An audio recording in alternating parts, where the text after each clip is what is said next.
안녕하세요. 오늘도 사연 살롱을 찾아주셔서 감사합니다. 전 대한민국의 검사로 일하고 있는 사람이에요. 사실 올해까지만 그렇고 내년부터는 한 아이의 엄마가 될 사람이죠. 제가 검사가 된 건 사실 태어날 때부터 정해진 거였어요.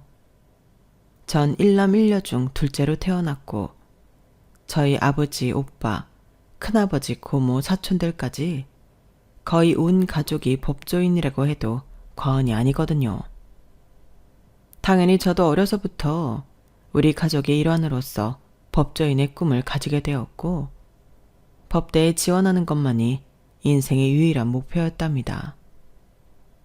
제가 살아온 환경은 그런 목표를 의심할 수도 없는 환경이었어요. 그래서였는지는 몰라도 전 남들 다 한 번씩은 겪는 사춘기도 방황도 겪지 않고 마침내 검사가 될 때까지 그저 앞만 보고 달렸죠. 제 진로에 대해서는 추워도 의심을 해본 적이 없었으니까요. 그런데 몇 년 전부터 갑자기 뒤늦은 사춘기, 아니 오춘기가 온 것 같았어요. 해를 거듭할수록 이 일을 오래 하긴 어렵겠다는 생각만 들었죠. 그러면서도 이 일이 아니면 무슨 일을 해야 할지도 모르겠고 말이에요. 그런저럴 곁에서 돌봐준 건 바로 남편이었답니다. 저희 남편은 정말 자상하고 능력도 좋은 사람인데요. 제 이런 고민을 자신의 일처럼 진지하게 들어주었고 제가 어떤 선택을 하든 응원해주겠다며 잠자코 제 선택을 기다려주었어요. 정말 좋은 사람이었죠. 그런데 저는 그 타이밍에 제가 검사가 된 게 신이 주신 기회이자 제 운명이었다는 사실을 깨닫게 된 사건을 만나게 되었어요. 운명적으로 검사로서 할 일이 있었기 때문에 검사가 된 것이었죠.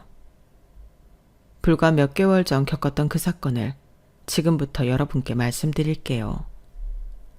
지금으로부터 약 2년 전 저는 굉장히 큰 사건을 하나 맡게 되었어요. 전직 판사가 수많은 비리를 저지른 데다가 폭력 사건까지 저질렀던 사건이었죠.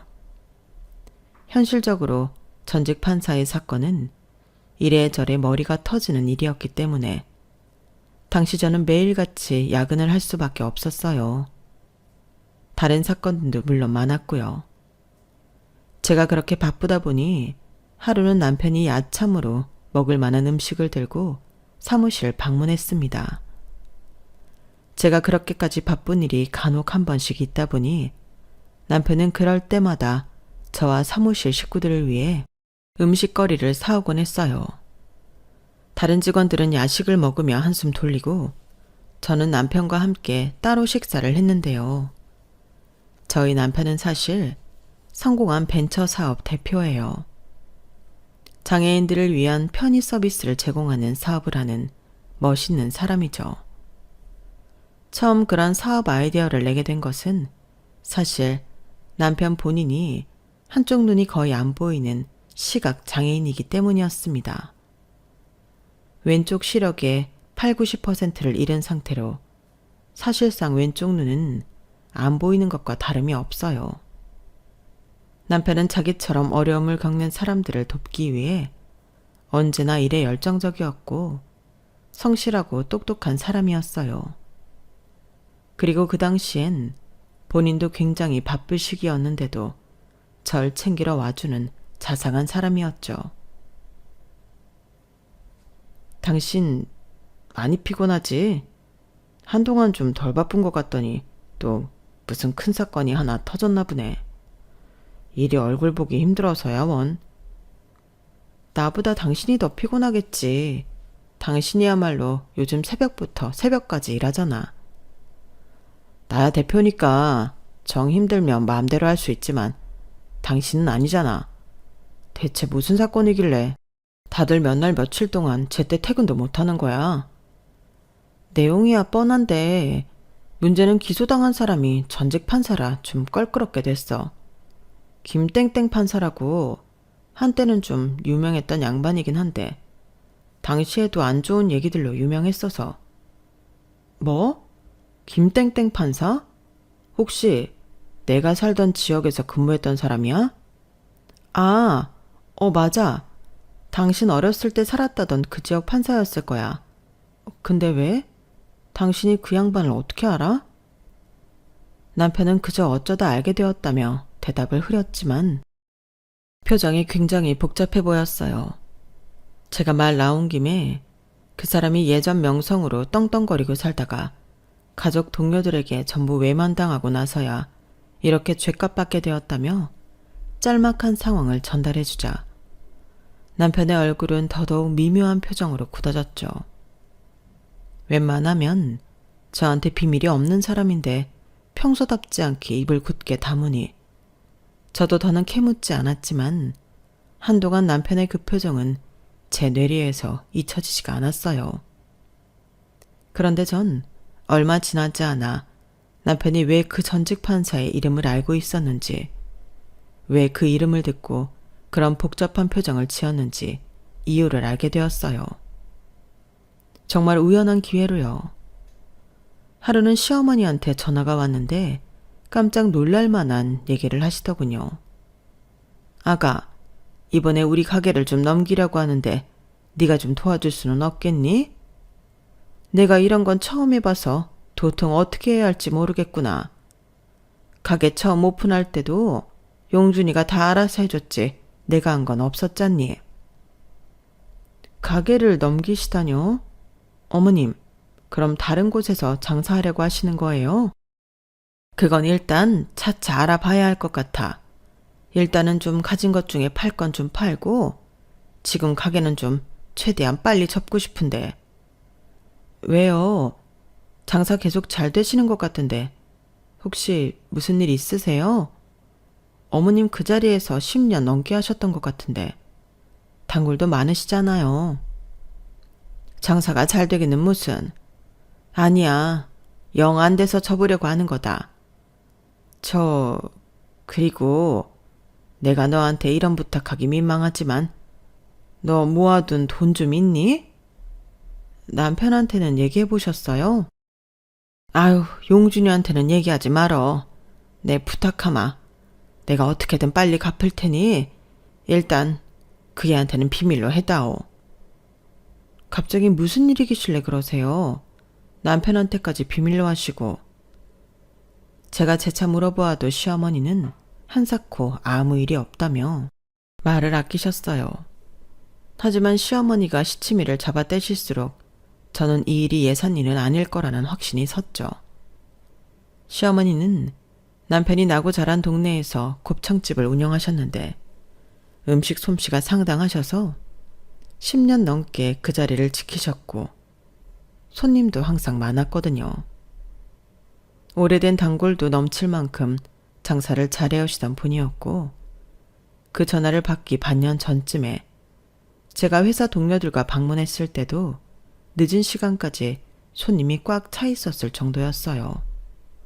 그런데 갑자기 장사가 안 된다며 가게를 접고 또 급장까지 필요한 상황이라니 누가 들어도 수상한 상황이지 않나요? 게다가 하나뿐인 아들한테도 알리지 않다뇨.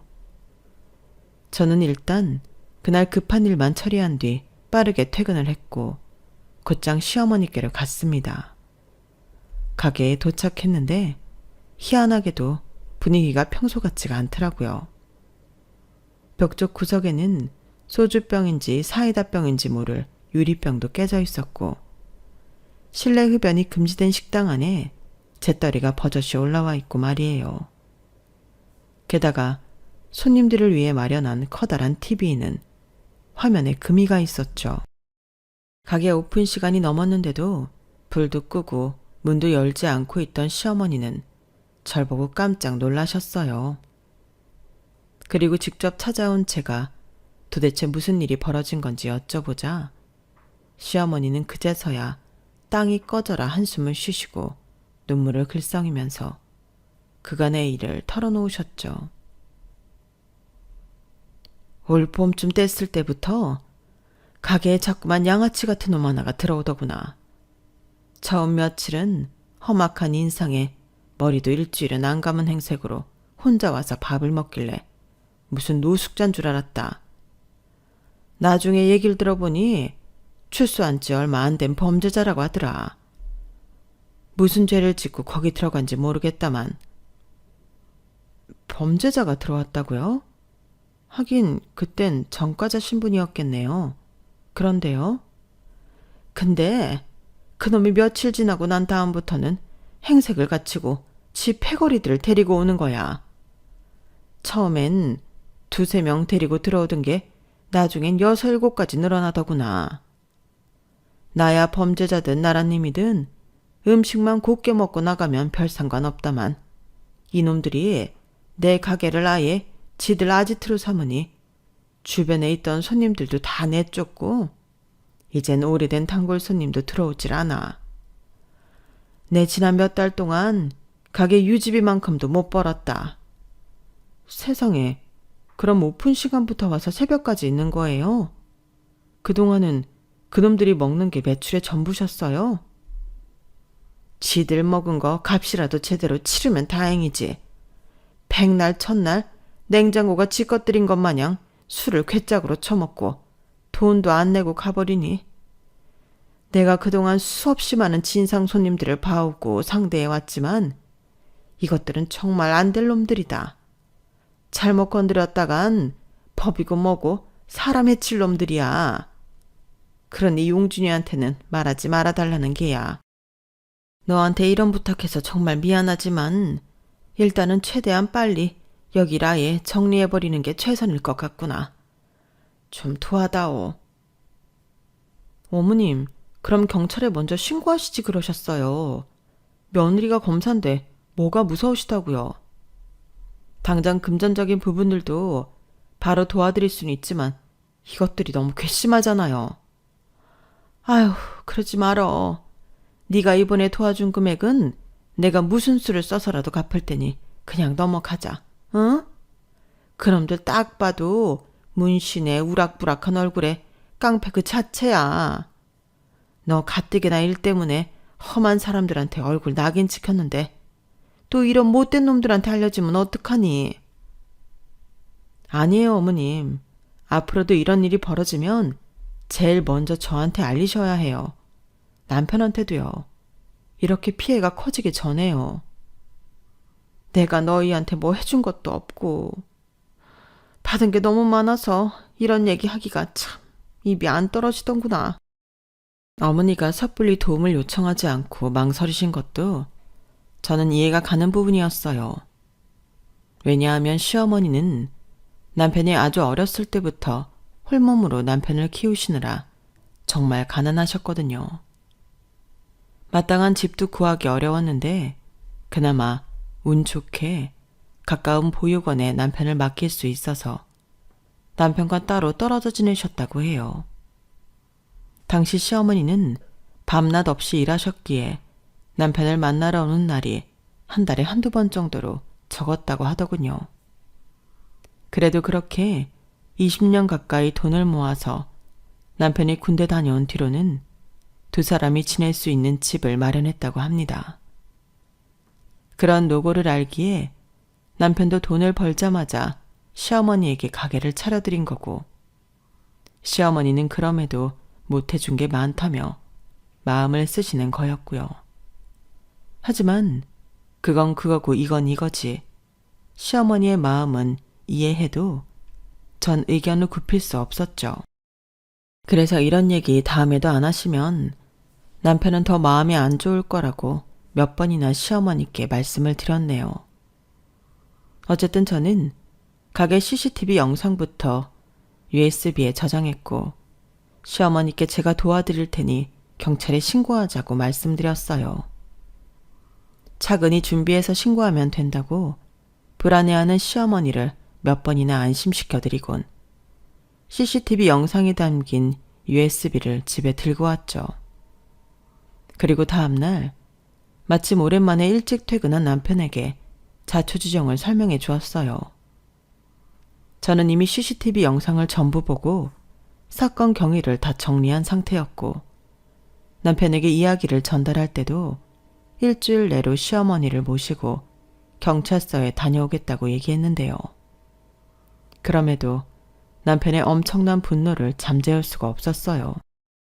나랑 동기였던 영서 알지? 재작년에 변호사 사무실 차렸잖아. 영서한테 맡기면 잘해줄 거야. 영상 살펴보니까 아주 악질인 놈들이더라고. 매일 같이 오는 애들은 4명 정도고 나머지 2-3명은 그때그때 다른 놈들 데리고 오던데. 다들 돼지들인데다가 가게가 좁으니까 사람들이 봤을 때 더 위협적으로 느껴졌나 봐. 알겠으니까 일단 영상부터 보여줘. 나도 그 인간들 면상 좀 보자. 영상을 틀어주자 남편은 차가운 눈으로 화면을 보다가 벼랑과 눈을 가늘게 뜨고 한 사람을 뚫어져라 응시하더군요. 이 모든 일의 원흉이 된 범인이었죠. 그런데 한참을 보던 남편이 갑자기 담배를 피고 들어오겠다며 집 밖으로 나갔어요. 아무래도 저도 검사인지라 눈썰미도 감도 살아있다 보니 남편의 행동이 단순히 시어머니께 일어난 일만으로 화를 내는 것이 아니라는 게 느껴졌어요. 남편은 CCTV 속 그 남자를 알아보는 것 같았죠. 한참 동안 들어오지 않던 남편은 거의 30분이 다 지나서야 들어왔고 전 낮은 목소리로 아는 사람들이냐고 물었습니다. 남편은 말없이 고개를 끄덕였고 무슨 일인지 설명해달라는 제 말에 기나긴 이야기를 들려주었어요. 이야기의 시작은 남편이 막 고등학생이 되던 때였습니다. 남편은 보육원에서 학교를 다니며 항상 어른이 되면 남부럽지 않게 성공하고 싶다는 생각만 하고 살았다고 해요. 그래서 다른 아이들보다 비교도 안 될 만큼 열심히 공부를 했다더라고요. 보육원에서는 만 18세가 되면 무조건 나가야 했기 때문에 재수라는 건 꿈도 못 꿨고 대학을 안 나오고 성공할 방법은 너무 리스크가 컸고 애매하게 공부를 잘했다간 대학 등록금도 못 내는 처지에 놓일 수 있었기에 남편은 걸어다니면서도 영어 단어를 외웠고 밥을 먹으면서도 공식을 암기했다고 해요. 말 그대로 눈 뜨고 잠들 때까지 교과서와 물려받은 문제집에만 코를 박고 있었던 거죠. 덕분에 남편은 중학생 때부터 공부벌레로 유명했고 명성에 걸맞게 전교 1등의 자리를 놓치지 않았다고 합니다. 그런데 그런 남편의 노력이 오히려 독이 되어버린 사건이 터지게 된 것이었죠. 고등학교 1학년 때 한 학생이 학교에 전학을 왔는데 등장부터 아주 유명했다고 해요. 아빠가 판사고 집안이 어마어마하게 잘 산다고 말이죠. 그런데 그 잘난 전학생은 첫 등교를 하자마자 하필이면 같은 반이었던 남편에게 말을 걸어왔다고 합니다. 야, 네가 이 학교 1등이야? 뭐 그런 셈이지. 잘 됐네. 그럼 이 숙제부터 좀 해봐.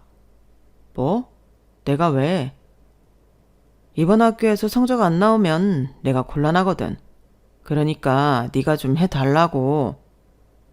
나중에 알고 보니 전학생은 이미 다른 학교에서 학교 폭력을 저지르다가 남편이 사는 동네로 온 거였고 말썽을 피울 때마다 집에서 아주 호되게 혼이 났다고 합니다. 그래서 상대적으로 작은 동네인데다 학생들도 순진했던 그곳에서 학생들을 자기 수족처럼 부리기 시작한 거였어요. 전학생은 남편에게 숙제만 시킨 것이 아니라 필기한 노트까지 전부 가져갔고 심지어 시험을 볼 때 컨닝까지 강요했다고 해요. 남편은 당연히 처음엔 거부했죠. 그러나 남편은 거부할 때마다 전학생은 사정없이 폭력을 휘둘렀고 그런 일이 자주 반복되다 보니 보다 못한 남편의 친구가 남편에게 조언을 해주기까지 했대요. 그냥 해달라는 대로 해줘 임마. 네 머리로 전교 2등 한다고 대학 못 가겠냐? 전학생 전교 1등 시켜주고 네가 2등하면 되잖아. 그러면 현수 넌 네가 항상 전교 2등이었잖아. 가지거. 나도 3등으로 내려가도 상관없어. 지금 성적이 중요하냐? 네 몸을 좀 봐라. 결국 친구의 설득에 남편은 고분고분하게 전학생의 요구에 따랐고 전학생은 정말로 전교 1등까지 거머쥐게 되었어요. 그런데 당연히 전교 2등쯤 될 줄 알았던 남편의 성적이 전교 꼴등 점수가 나왔다고 합니다. 전 과목이 0점 처리가 된 것이었죠. 남편이 깜짝 놀라 교무실로 가서 따지니 선생은 누군가 남편이 부정행위를 저질렀다고 신고했다면서 처벌을 내리지 않은 걸 다행으로 여기라고 했답니다. 남편은 당연히 거세게 항의를 했죠. 제가 혼자 그런 짓을 저질렀겠어요? 저 하던 대로만 하면 늘 그래왔듯 성적 잘 받을 애인 거 아시잖아요. 김지환 걔가 맨날 때리고 협박해서 그런 거라고요. 그래? 그럼 이따 확인해보마. 선생은 아무렇지도 않게 대꾸하더니 아무런 생각도 없이 종례 시간에 학생들이 다 보는 앞에서 전학생한테 질문을 했다는 거예요. 어이 김지환, 네가 조영준한테 커닝하라고 시켰어? 네? 아니요. 제가 왜요? 들었지? 아니래잖아. 종례 끝이다. 하교해라. 그때 남편은 처음으로 판사 아들이라는 지위가 얼마나 대단한 건지 뼈저리게 깨달았고 동시에 어른이 되면 반드시 성공하겠다는 욕심이 커지게 되었다고 해요. 반면 전학생은 심기가 많이 불편했는지 종례 시간이 끝나자마자 남편을 끌고 가서 엄청나게 분풀이를 했고 그 과정에서 남편은 왼쪽 눈을 크게 다치게 된 거였어요. 가까웠던 몇몇 친구들의 도움으로 병원에 가보긴 했지만 학생들끼리 돈을 모아봤자 병원비만큼 모을 수는 없었죠. 결국 급한 응급처치만 받을 수밖에 없던 남편은 그렇게 왼쪽 시력의 대부분을 잃게 된 거였죠. 당시 한 달에 한 번도 볼까 말까 했던 시어머니께는 차마 이 사실을 말씀드릴 수가 없었다고 해요. 성적도 성적이지만 한쪽 눈까지 다치니 심적으로 엄청나게 충격을 받은 남편은 그 학기 내내 성적이 바닥을 찍을 수밖에 없었어요. 하지만 그 전학생은 전교 2등, 3등에게까지 같은 걸 요구하며 계속 전교 1등을 유지하다가 고등학교 2학년 과정이 끝난 뒤 훌쩍 유학을 떠났다고 합니다. 그 중요한 시기에 해외로 나가버리다니 애초부터 전학생에게 학교 성적은 아버지에게 혼나지 않을 테고 그 이상도 이하도 아니었던 거였죠. 대학이야 조그만 이름 있는 곳이라면 어디를 가도 상관없었을 테니까요. 반면 그런 쓰레기 같은 인간한테 속수무책으로 당할 수밖에 없었던 남편의 인생은 그야말로 암흑 속에 빠졌다고 해도 과언이 아니었대요. 남편은 고등학교 졸업도 겨우 하고 대학은커녕 당장 지낼 곳부터 찾기 급급했다고 합니다.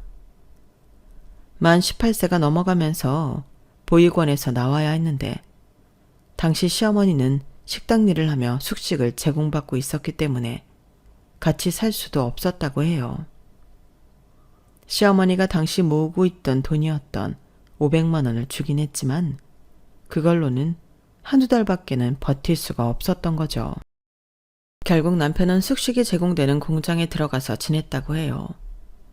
그 안에서 한참 방황하다가 지금의 사업 아이디어를 생각해냈고 그때부터 필요한 공부를 다시 시작한 것이었죠. 그럼 설마 지금 이 CCTV 영상에 그때 그 전학생이 있어? 얘 진상직 주도하는 이 새끼 있지. 얘가 걔야. 김지환. 세상에. 아니 그렇게 성적도 챙기고 유학까지 다녀왔으면서 어떻게 전과자 신분이 될 수 있지? 모르지. 근데 걔 아버지도 지금 상황이 안 좋다며. 당신이 최근에 계속 보던 사건, 그 김땡땡 판사가 얘 아버지야. 아, 외동아들이 하나 있는데 거의 영 끊고 산다는 건 알고 있었어. 이것들을 어떻게 처리하지? 저는 남편과 연애 3년, 결혼 3년, 총 6년 동안 만나면서도 이렇게 깊은 과거사는 알지 못했어요. 남편의 한쪽 눈이 불편한 건 알았지만 이렇게까지 어두운 이야기가 원인일 거라곤 생각지도 못했죠. 남편은 자신의 인생을 나락으로 보냈던 그 사람이 최근 몇 개월 동안 시어머니까지 심하게 괴롭혔다는 사실에 엄청나게 분노했죠. 그래서 저에게 경찰서에 본인도 같이 가겠다며 그 인간을 벌줄 수 있는 거라면 뭐든지 하겠다고 했어요. 그 인간뿐만 아니라 CCTV 속에는 남편이 아는 얼굴이 몇 더 있다면서요. 다른 일행들은 학창시절 때부터 동네에서 공부는 안 하고 놀기만 하던 애들이었는데 힘이 센 전학생이 온 뒤로 전학생 옆에 찰싹부터 부하 노릇을 자처했었다고 해요. 물론 저도 이 일로 엄청나게 화가 난 건 사실이었어요. 그 범죄자 놈이 사실상 제 가족 전부를 건드린 거나 다름이 없었으니까요. 가뜩이나 그 인간의 아버지 문제로도 골머리를 앓고 있었고 같은 법조인으로서 가만두면 안 되겠다는 생각을 하고 있던 때였기도 했고요. 그런데 하루 이틀 지나며 감정이 가라앉고 머리가 차가워지자 오히려 제가 검사라서 그 인간의 아버지 사건을 담당하고 있어서 다행이라는 생각이 들었어요. 그리고 원래 계획대로 시어머니 가게에서 벌인 일로만 죄를 물을 수 없다는 생각이 들었죠. 남편 역시 그 사이 이성을 되찾았는지 제 말에 동의했고 자신이 연락하고 지내던 딱 2명의 동창에게 이 사실을 알리고 싶다고 하더군요.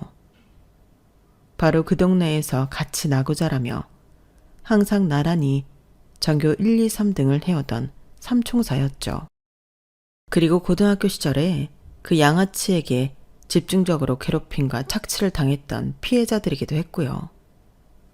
저 역시 그분들이 결혼식에도 오고 가끔씩 남편과 함께 얼굴도 봤기에 안면이 있었어요. 전교 2등이었던 친구는 대형 카페를 운영 중이었고 전교 3등이었던 친구는 대기업 IT 부서의 과장으로 일하고 있었죠. 소식을 들은 두 친구는 남편만큼 화를 냈다고 합니다. 그리고 그 주 주말 저희 4사람은 함께 모이게 되었어요. 잊고 살았던, 아니 잊고 싶었던 과거를 다시 떠올리며 어떻게 하면 그 되먹지 못한 인간을 골려줄까 고심하다가 전교 2등 친구가 입을 열었죠. 이번 동창회 있잖아. 그걸 우리 카페에서 하자. 왜? 동창회 잘 나가지도 않으면서. 하도 안 나가니까 나한텐 이제 연락도 안 와. 지금 얘기 종합해보면 출소한 지 얼마 안 됐다. 사기를 치고 다닌다. 고등학교 때 시중 들던 애들을 다시 불러 모았다 이거잖아. 그럼 김지영 걔가 동창회를 안 오겠어? 당연히 누구 하나 등쳐먹으러 오겠지. 그러니까 지금 그 동네에서 지내는 거 아니야. 일리가 있긴 하네. 하지만 이미 몇 명은 만났을지도 몰라. 지 아버지도 지금 나락가게 생겼는데 걔가 기댈 곳이 없을 거 아니야. 기댈 곳 있고 잘 나가는 애가 옛날 동네 와서 골목대장 노릇하고 있겠어? 그날 아예 판을 짜서 부르고 한 번에 터트리는 게 나을 것 같아. 얘 똘마니들은 그래도 몇 번 동창회 왔었으니까 이번에 연락하면 무조건 나올 거야. 친구분의 말에 저도 일리가 있다고 생각이 들었죠. 그래서 저희 4사람은 저희가 가진 모득 재력과 인맥 2대를 써서 판을 짜기 시작했어요. 카페 공간을 무료로 대준다는 연락에 동창들은 좋다고 장소를 남편 친구의 카페로 정했고 당일날이 되자 3, 4, 5 사람들이 모여들기 시작했죠. 야, 카페 엄청 크다. 현수 너 이 자식 한동안 연락 안 되더니 그새 더 잘 나가는 것 같다. 이거 네 건물이야? 이거 이 뒤에 거 그 뒤에 거까지. 새끼 부럽다. 조용준? 설마 조용준도 왔어? 저는 일하는 사람인 척 카페 앞치마를 두르고 커피 머신이 있는 쪽에서 모든 상황을 지켜보고 있었어요. 동창들은 하나같이 제 남편을 보고 놀라움을 금치 못하더군요. 잘 나가는 벤처 사업 대표가 되었다는 소식에 너라면 그럴 줄 알았어. 뭐래도 성공해 있을 줄 알았다. 라며 진심 어린 축하를 건네는 모습도 봤고요. 자리가 어느 정도 찼을 무렵 저희가 예상한 대로 주인공이 나타나더군요. 바로 그 전학생 김지환 말입니다. 저는 CCTV 영상과 몇몇 사진으로만 봐서 실제 얼굴을 처음 보는 거였는데 실제로 보니 관상 자체가 아주 기분 나쁜 인간이었어요. 덩치만 크지 직업상 실제로 위험한 사람들을 많이 봐왔던 제 눈에는 무슨 대단한 조직폭력배는커녕 질이 한참 나쁜 양아치 그 이상도 이하도 아니더군요. 걸치고 있는 옷이며 신발, 옆구리에 낀 카우치까지 전부 명품이었음에도 그 전부가 하나도 조화를 이루지 않아서 촌스럽게 그지없었어요. 돈 많은 집안 아들이라고는 상상도 못할 만큼 싼 티가 났죠. 게다가 눈빛은 탁하고 이도 샛노란 게 가까이 가면 담배 쩐내가 날 것 같은 외모였어요. 제가 그전까지 봐왔던 양아치 중에서도 외적인 걸로만 봤을 때는 가장 최악이었죠. 그 양아치 놈은 카페 안으로 들어오자마자 껄렁거리며 자기 부하 노릇을 하는 3명의 다른 남자들과 지들끼리만 아는 농담을 주고받으며 킬킬거렸습니다. 동창들은 그들 무리를 발견하자마자 하나같이 표정이 굳으며 순식간에 분위기가 어두워지더군요. 속닥거리는 말을 들으니 대체 누가 쟤들을 부른 거냐며 볼멘 소리를 하는 이들이 적지 않았어요. 김지아는 들어오자마자 제일 안쪽 테이블에 있던 남편과 두 친구들에게 다가왔습니다. 그러더니 전교 2등한테 바로 말을 걸더군요. 어이 현수, 오랜만이다. 너 성공했구나. 여기 장소 네가 제공했다며. 여기 네 카페야? 내 카페니까 불렀지. 그럼. 근데 왜 이렇게 친한 척을 해? 우리가 이렇게 반갑게 인사할 사이는 아니지 않냐? 하, 20년 만에 만난 동창한테 말하는 싸가지가 그게 뭐냐? 어? 들어오면서 건물 보니까 돈 어마어마하게 많이 들었을 것 같은데 너 돈 엄청 벌었구나? 그래서 이렇게 겁대가리를 상실한 거면 뭐 내가 좀 봐주지. 네가 뭐 전교 2등이었나 3등이었나 하지 않았나? 아, 짱구가 좋으니까 확실히 돈을 잘 버네. 근데 카페 앞에 저 차는 뭐냐? 설마 저거 파란 거 네 차냐? 그래, 내 차 맞아. 그게 뭐? 아, 야, 돈도 많이 버는 새끼가 아유, 국산차가 뭐냐 국산차가. 사장이요? 사회적 위치에 딱 맞는 차를 타야지. 안 그래? 내가 어떻게 외제차로 한 대 기깔나게 뽑아줘? 안 그래도 지금 너한테 딱 어울릴 만한 차가 있긴 한데. 근데 이 새끼가 아까부터 사람이 말하는데 무슨 매너가 있다고야. 말하는 사람 쳐다도 안 보고 이젠 대꾸도 안 하네. 노골적으로 본인을 무시하자 갑자기 김지아는 곁에 있던 빈 의자를 걷어차고 일어나더군요. 그제까지 숨겨두고 있던 양아치 본색을 드러내려고 한순간이었죠. 그럼에도 전교 2등은 눈썹만 치켜 올릴 뿐 아무런 요동도 하지 않았고 그때 저희 남편이 끼어들어 아른 체를 했어요. 야, 이거 섭섭하네. 김지환, 너는 현수만 기억하고 왜 나는 기억 못하냐? 나랑의 인연이 훨씬 더 깊고 복잡하지 않았냐? 너야말로 나는 본체도 안 하네. 그제서야 김지환은 같은 테이블에 앉아있던 나머지 두 사람을 바라봤어요. 그중 남편을 보고는 한참을 눈을 가늘게 뜨다가 데리고 들어왔던 똘마니 중 하나가 아, 조용준! 이라고 한마디 외치자 그제야 생각이 난 듯 아, 고아! 라고 하더군요. 저는 그 순간에 하마터면 참지 못하고 몸을 숨기고 있던 카운터 밖으로 나올 뻔했어요. 저희 남편은 그 양아치 때문에 인생 자체가 구렁텅이에 빠져 영영 못 나올 뻔했는데 그 썩을 놈은 누가 말해줘야 생각이 났을 정도로 잊고 살았다는 게 너무나 괘씸하고 화가 났죠. 남편과 친구들 역시 표정이 무섭게 굳어졌어요. 그 양아치 놈은 그러거나 말거나 아주 배를 잡고 깔깔대며 웃더군요. 아니 이게 누구냐? 정교 꼴등 아니야? 야, 너도 뭐 나이 먹고 오히려 훤칠해졌다. 완전 못 알아볼 뻔했네. 전에는 비리비리했던 놈이. 너도 못 알아보겠는데 뭘. 옛날에는 그래도 부잣집 도련님 느낌이 나긴 하더만 지금은 전혀 그런 티는 안 난다야. 원래 너희 집 잘 살지 않았었냐?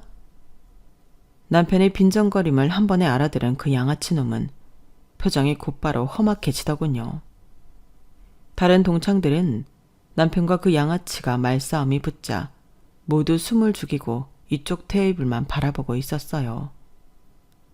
넓은 카페 안 전체에 긴장감이 돌았죠. 그놈은 시어머니 가게에서처럼 진상을 피우는 게 목적이 아니었던 건지 남편을 한참 노려보다가 억지로 표정을 풀고 성질을 죽이더군요. 놈의 목적은 동창들을 상대로 폭력을 휘두르는 것이 아니라 사기를 쳐서 최대한 큰 돈을 뺏는 것인 듯 했어요. 새끼 많이 컸네. 옛날에는 피죽도 못 얻어먹고 다니는 고아였던 것 같은데. 대가리 좀 컸다고 이렇게 말대꾸를 다 하네. 하긴 옛날에도 너는 고분고분한 맛은 없었지. 근데 왜 갑자기 시비를 걸어오고 지랄이야. 왜? 너도 차 좋은 거 한 대 뽑고 싶어서 그러냐? 근데 고아 주제에 네가 좋은 차 뽑을 능력은 되고? 주체에. 난 돈 안 되는 것들은 취급 안 하는데. 내가 왜 고아야. 난 우리 어머니 모시면서 잘만 살고 있어. 네가 고등학교 때 날 그렇게 짓밟았어도 다 이겨내고 번듯하게 가족들 책임지며 살고 있다고. 너야말로 평생 부모 덕 볼 줄만 아는 놈이 양심이 있으면 어르신 공경이라도 해야 하는 거 아니야? 준이네 곱창. 거기 사장님이 너한테 뭔 잘못을 했다고 장사도 못하게 진상을 피냐고. 뭐? 준이네 곱창? 갑자기 그 얘기가 왜 나와? 네가 그걸 어떻게 해? 그 가게가 바로 우리 어머니가 하는 가게다. 네 놈이 하도 장사도 못하게 진상 피던 바로 그 가게 말이야. 뭐라고? 하하, 그 다 쓰러져가는 구멍가게 말하는 거야? 난 또 하도 기세 좋게 대들길래 뭐 돈이라도 잘 버는 줄 알았네. 공부도 전교 꼴등에 인생도 그냥 밑바닥이었잖아. 근데 뭘 믿고 나한테 대들어? 어? 이 새끼가 옛날처럼 또 맞아볼래? 그 양아치 인간이 윽박을 지르며 벌떡 일어나서 남편이 앉은 의자를 발로 차고 협박할 때 남편도 지지 않고 벌떡 일어나면서 그때까지 카운터에 있던 저를 불렀습니다. 지금이야. 들어오시라고 해. 저는 곧장 미리 연락해두었던 형사들에게 신호를 보냈고 따로 고용한 경호원들까지 함께 카페 안으로 들어오며 동창회는 난장판이 되었어요. 김지한 똘마니들은 처음 겪어보는 일인지 우왕좌왕하면서 당황했고 유일하게 전과가 화려했던 김지한만이 재빨리 그곳을 벗어나려고 했으나 경호원들에게 수족이 잡히고 말았죠. 고래고래 소리를 지르며 욕을 하는 김지한에게 한 형사가 다가가서 머리를 팍팍 내리쳤어요.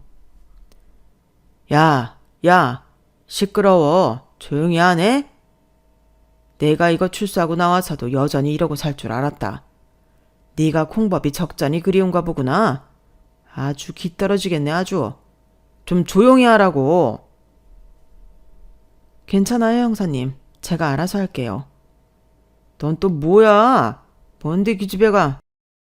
저는 있는 힘을 다해서 그 양아치놈의 뺨따구를 시원하게 올려쳐버렸어요. 양아치놈은 그대로 고개가 돌아가면서 입을 다물었죠. 뭐긴 뭐야? 조영준이 아니지. 아니, 그 전에 검사다 이놈아.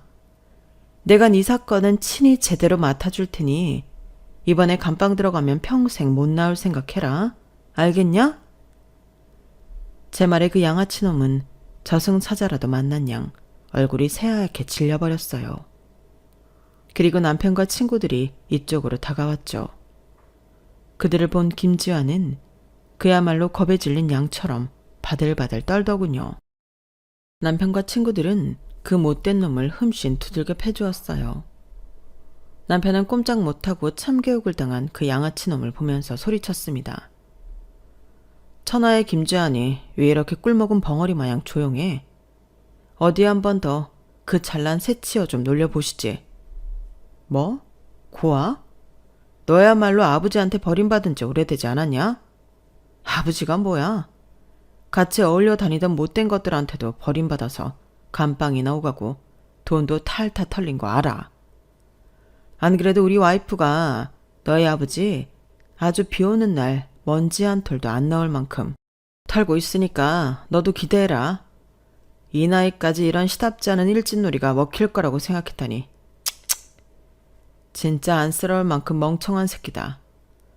아휴, 넌 평생 이 사회랑 격리돼서 감방에서 늙어 그냥. 남편의 악이 받친 소리에 양아치 놈은 한마디 대꾸도 못하고 그저 창백하게 질려있기만 했어요. 형사들이 그런 김지연을 그대로 끌고 갔고 아수라장이 됐던 카페 안은 나머지 동창들의 웅성거리는 소리로 가득 차게 되었죠. 다들 깡패같이 굴던 김지연에게 시원하게 한 방 먹인 저희 남편과 친구들을 향해 최고라며 엄지를 치켜 세웠어요. 야, 목격자 증언 필요하면 얘기해. 우리가 다 봤어. 김지환이 너 폭행하려는 거. 속이 다 시원하네. 역시 머리 좋은 것들은 참교육하는 방법도 다르다니까. 야, 멋있다. 우리가 어렸을 때는 나서서 너희 편에 서주지 못해서 항상 미안했었는데 우리도 이제는 다 큰 성인이고 너희가 필요하다면 어떤 도움이든 줄게. 연락해라. 야, 내가 아는 친구 중에도 변호사 있는데 소개해줄까? 언제든지 필요하면 말만 해. 야, 용준이 와이프니 검사신데 그게 필요하겠냐? 그러지 말고 너희 우리 가게 한번 와라. 내가 너희한테는 한우 무한리필로 쏠 테니까. 야, 재수씨도 멋있었어요. 너무요. 동창들의 칭찬이 커질수록 한순간에 낙동강 오리알 신세가 되어 남아있던 김지연의 부하 3명은 어쩔 줄 몰라 하고 있었죠. 그리고 환호와 열기가 가라앉자 그런 그들에게 수십 개의 시선이 향하게 되었어요. 사실 그 안에 있던 모두가 학창시절 그 패거리에게 당했던 피해자였던 것이었죠. 그리고 살기 어린 동창들의 눈빛을 느꼈는지 뒷걸음치려던 새 일당은 아직 남아있던 저희 경호원들에게 붙들려 도망치지도 못하는 신세가 되었어요.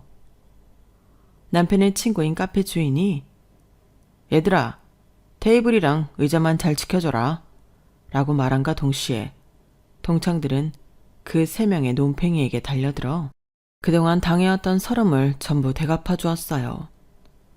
남편이 그래도 친구들이 힘이 없어서 그렇지 많이 챙겨주려 했다는 말을 들을 때마다 콧방귀만 꼈었는데 말이에요. 어쨌든 그렇게 나쁜 놈들은 본인들의 죗값을 톡톡히 치렀고 남편의 동창들은 전보다 더 끈끈하게 우정을 공유하게 되었어요. 정말로 동창분 가게에서 한우를 얻어먹었을 정도로요. 동창의 날이 오기 전까지 남편의 친구들과 제가 열심히 모았던 김지원의 출소 이후 각종 폭력, 사기, 절도 행각들의 증거는 하나도 빠짐없이 법적인 처벌 대상이 되었고 이미 징역 전과만 4건이 있었던 김지아는 어마어마한 징역형을 받고 또다시 감방으로 들어가게 되었어요. 게다가 아들의 이러한 범죄 행각들의 증거를 없애려고 더한 짓들을 해왔던 아버지 김땡땡도 그 죗값을 톡톡히 치르게 되었답니다.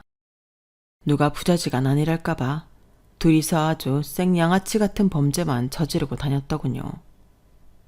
그리고 저는 몇 개월에 걸쳐 모든 사건을 제대로 마무리한 뒤 그제서야 사직서를 제출했어요.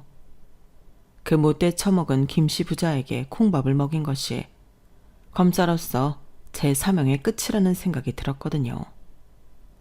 저는 그 이후 간혹 자문을 구하러 오는 후배들을 만나는 것 외에는 집에서 쉬면서 살림을 보고 있었어요. 아, 그리고 시어머니가 큰 금액의 피해 보상금을 받고 좀 더 넓은 가게를 차리게 되셔서 새 곱창집 일도 자주 도와드리고 있고요. 시어머니는 과거 남편이 학교 폭력을 심하게 당한 줄 까맣게 모르고 계셨다가 그때 일로 알게 되시면서 얼마나 많이 가슴 아파하셨는지 모릅니다. 남편이 그런 시어머니께 자신은 과거를 딛고 지금 이렇게 번듯하게 성공했으니 오히려 다행이라며 위로를 해드려서 겨우 진정을 하셨죠. 저에게도 얼마나 고마워하셨는지 몰라요. 집안에 복덩이가 들어왔다며 전보다도 더 저를 예뻐해 주셨답니다. 그리고 하나 더, 제가 쉬는 날이 많아져서일까요? 저희 부부에게는 얼마 전 아기 천사가 찾아와 주었어요. 험한 일들이 전부 지나간 뒤에 찾아온 아기 천사라 모든 가족들이 얼마나 기다리고 있는지 모릅니다. 내년에 저희 아기가 태어나면 벌써부터 얼마나 많은 사랑을 받을지 눈에 훤해요. 앞으로 이 세상에 나오게 될 저희 아기는 아빠를 닮아서 선하고 용기 있는 강한 사람으로 자라나길 바래요. 지금까지 저희 가족의 이야기를 들어주셔서 감사합니다. 항상 행복하시고 건강하세요. 여러분, 사연 댓글에 응원과 현명한 조언 부탁드려요. 좋아요와 구독은 저에게 큰 힘이 됩니다. 오늘도 좋은 일 가득하세요.